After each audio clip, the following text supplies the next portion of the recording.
Pasamos a otro testimonio en vivo y en directo desde Córdoba Capital.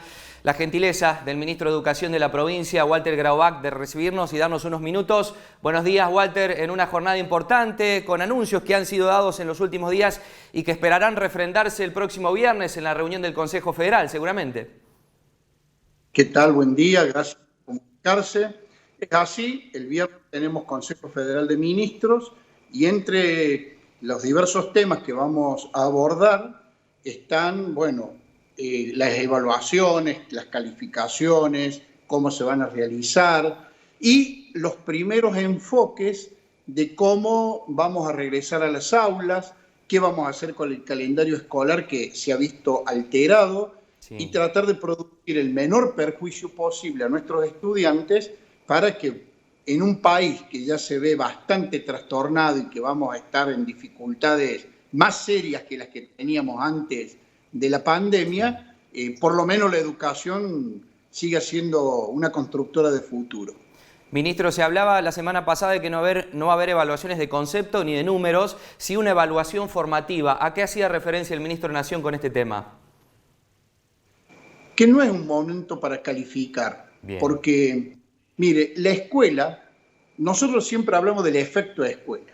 La escuela es un edificio preparado para la escuela, con un tiempo, un horario, con profesionales que reciben, que ponen en juego un currículum, que tienen un dispositivo para enseñanza, con bibliotecas, computadoras, etcétera, etcétera, todo lo que ya conocemos que tiene una escuela. Tal cual. Pero de tan habitual nos hemos olvidado que eso es una tecnología de abordaje del conocimiento. Como eso está alterado, y hoy el efecto de escuela está solo reducido a la inmensa y esforzada labor que hacen nuestros docentes para educar remotamente, algo que no estábamos acostumbrados y estamos haciéndolo con un enorme esfuerzo, pero los chicos están en un contexto distinto. Entonces, la diferencia de acceso a las tecnologías, sea por la geografía o porque no tienen conectividad, o porque tienen pocos dispositivos digitales para ingresar a Internet, o porque les llegan los cuadernillos, los tienen que devolver a la semana y el contacto es poco fluido y a veces el apoyo en el hogar, depende del nivel de instrucción, del capital cultural con que ese chico está rodeado. Entonces, ese efecto de escuela, la calificación habla del efecto de escuela. Si ese efecto está alterado, ¿qué calificaríamos hoy? La condición social, la accesibilidad a las tecnologías, el apoyo, el nivel cultural de los padres. Por eso, ahora lo que hay que hacer es observar, registrar fortalezas que los chicos tengan en los aprendizajes que brindamos, debilidades, y cuando vuelvan las clases, volverá el efecto de escuela y allí podremos calificar. Ministro, lo escuché decir, si bien no tenemos fecha confirmada del regreso, por supuesto, que quizás haya prioridades, como por ejemplo quienes finalizan los ciclos. ¿Esto es así? Sí. Nosotros, y creo que el viernes lo vamos a confirmar nacionalmente, la prioridad cuando el gobierno nacional levante la cuarentena para la actividad educativa va a ser los chicos y chicas de sexto grado y de sexto año o séptimo, si es una escuela técnica, del secundario. ¿Por qué? Porque de primero a quinto nosotros podemos producir una unidad pedagógica voy a dar un ejemplo, si estoy en cuarto grado de la primaria y tengo que pasar a quinto, los contenidos que no hayamos podido desarrollar en el año 2020, los podemos priorizar en el 2021. Los de sexto grado no van a tener esa oportunidad. Entonces allí vamos a tener un programa especial donde fortaleceremos, le daremos prioridad para que vuelvan a las aulas, mayor cantidad de días de continuidad pedagógica y si es necesario utilizar algunos días de febrero o de marzo para que concluyan sus estudios y los de primaria se pueden incorporar al secundario, los de secundario a estudios superiores, armaremos ese dispositivo para no perjudicar a esa parte del estudiantado. Ministro, charlábamos con el ministro Trota la semana pasada, quien nos decía que se trabajaría de manera integrada el 2020 con el 2021. De haber clases en las escuelas, ¿se tomaría de todos modos alguna pausa entre año y año? Sí, claro. Miren, las pausas son necesarias. Totalmente. Si uno va a la escuela, hemos ido a la escuela. Podríamos estar 4 o 6 horas nada más que teniendo clases?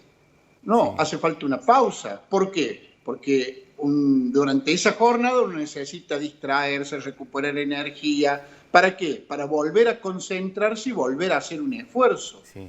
Bueno, eso pasa durante el día dentro de la escuela con los recreos, pero también pasa después que han pasado algún periodo de intenso de clases, la necesidad de un parate para poder volver a empezar con capacidad productiva desde el punto de vista del aprendizaje.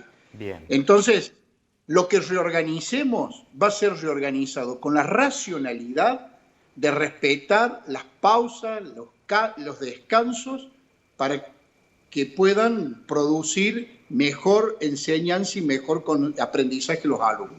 Ministro, la última, y le agradezco su tiempo. ¿Qué balance hace? Día 55 de este aislamiento. ¿Han funcionado los protocolos? Nadie eligió este escenario. ¿Cómo ha visto la evolución y la adaptación de docentes, familias y alumnos y alumnas? Ha sido impresionante. Yo lo digo siempre sin ningún tipo de duda, ni mucho menos de especulación. El músculo educativo reaccionó con muchísima capacidad. Disculpen lo del músculo, pero es un poco asociarlo a la tonicidad, ¿no? Sí. A la reacción.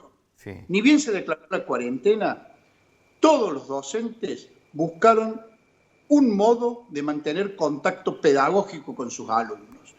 Luego vinieron las plataformas Tu Escuela en Casa del gobierno provincial, el Seguimos Estudiando, que lo hemos incorporado, de Nación, que lo incorporamos a nuestra propia plataforma. Sí.